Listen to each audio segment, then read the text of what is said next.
Bonjour et bienvenue. On s'est déjà demandé comment on pouvait bien étudier notre propre monde. Un monde humain si compliqué, parfois si chaotique, mais le faire de manière scientifique? Eh bien, c'est exactement le défi immense qu'a voulu relever le grand sociologue Max Weber. Aujourd'hui, on va plonger dans ces idées qui sont, vous allez le voir, assez révolutionnaires. Voilà le problème de base, le nœud de toute l'affaire pour Max Weber. Comment est-ce qu'on peut être objectif quand on étudie la société alors que nous-mêmes, les chercheurs, on en fait partie? Comment on arrive à séparer notre analyse de nos propres opinions, de nos propres convictions? C'est pas simple. Parce que, soyons clairs, ce n'est pas du tout comme la physique ou la chimie. Là, on étudie une réalité objective, extérieure à nous. Mais quand on étudie la société, eh bien on s'étudie nous-mêmes en quelque sorte. Et ça, c'est forcément compliqué par nos valeurs, nos croyances, nos préjugés, bref, tout ce qui fait de nous des humains. Alors, la question se pose, est-ce que c'est même possible une véritable science de la société? C'est ce défi que Weber a pris à bras-le-corps. Voyons un peu comment il a commencé à y répondre. Pour Weber, la toute première étape, c'est de faire une distinction hyper claire, d'ériger un mur en fait entre deux choses. D'un côté les faits, ce qu'on peut observer, et de l'autre les jugements de valeur, ce qu'on pense de ces faits. Ce principe, il lui a donné un nom un peu impressionnant, la neutralité axiologique. En fait, ça veut juste dire que le scientifique doit faire l'effort de ne pas laisser ses opinions personnelles, ses valeurs, contaminer son analyse des faits. C'est une discipline de fer. Cette citation de Weber, elle peut paraître un peu dense, mais elle résume tout. Quand il parle d'impératifs pratiques et de propositions empiriques, il dit simplement qu'une opinion sur ce qui devrait être et une description de ce qui est, ce sont deux mondes complètement différents. Hétérogènes, comme il dit. On ne peut absolument pas les mélanger.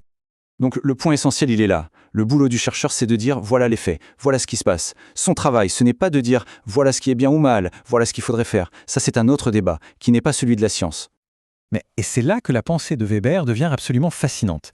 Il nous dit qu'en réalité, éliminer complètement nos valeurs, non seulement c'est impossible, mais en plus ce n'est même pas souhaitable. Alors là, on se dit, comment c'est possible?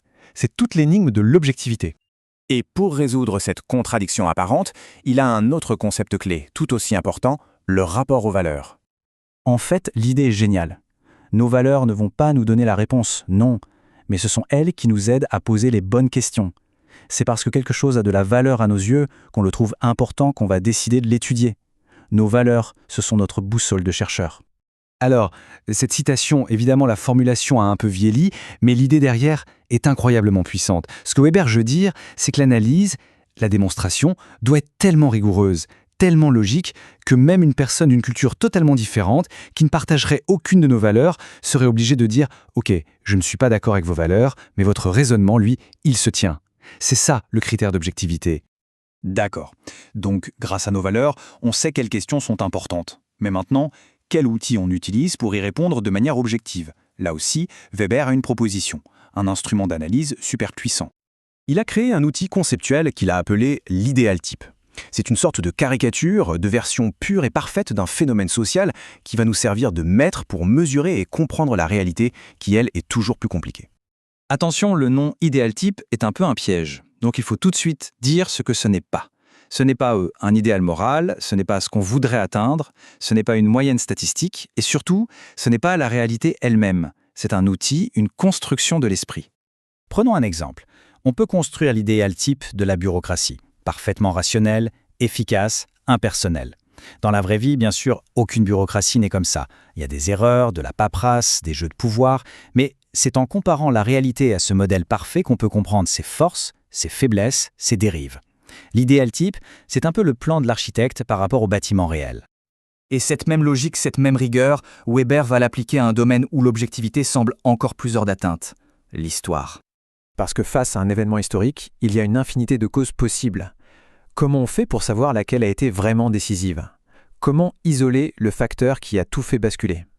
Eh bien, pour comprendre ce qui s'est passé, Weber va nous proposer quelque chose d'assez contre-intuitif. Il nous dit qu'il faut imaginer ce qui aurait pu se passer. Il faut faire ce qu'on appelle une analyse contrefactuelle, se poser des questions. Ce fameux « et si » ?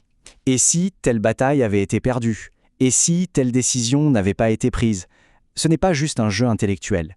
Pour Weber, c'est un vrai outil scientifique. C'est en créant ces scénarios alternatifs qu'on peut évaluer le poids réel d'un facteur. C'est ce qu'il appelle un jugement de possibilité objective.